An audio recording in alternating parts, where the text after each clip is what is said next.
மகா மேன்மையும் அருமையான வாக்குத்தத்தங்கள் 63.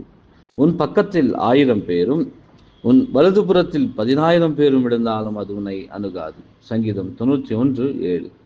நாம் நினைவில் கொள்ள வேண்டியதாவது, இவ்வாக்குத்தத்தம் கர்த்தரையும் உன்னதமானவரையும் தங்களின் அடைக்கலமாகவும் தாவரமாகவும் கொண்டிருக்கும் குறிப்பிட்ட வகுப்பாருக்கே உறுதியாகும்.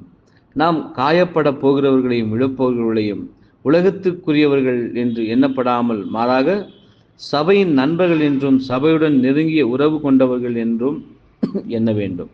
உலகம் தெய்வீக கிருபையினின்று விழுந்து போவது என்பது கூடாத காரியம். காரணம், அது தெய்வீக கிருபை அடையவே இல்லை.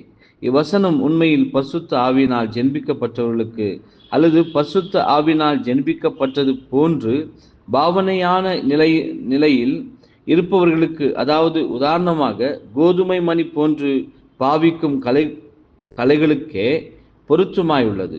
ஒரு பக்கத்தில் 1000 பேரும் வலதுபுறத்தில் 10,000 பேரும் விழுவதற்கு இடையில் வித்தியாசம் உள்ளது. நாம் நிதானிப்பது என்னவெனில், 1000 பேர் என்பது முழுமையான அவிவிசுவாசத்திற்குள் விழுபவர்களையும், 10,000 பேர் என்பது தங்களுடைய வஸ்திரத்தை வெண்மையாய் தோய்த்து கொள்ளும்படி தங்களை சுத்திகரித்து கொள்ள மகா உபத்திரத்துக்குள் பிரவேசிக்கிற திரள் கூட்டத்தினரையும் குறிக்கும்.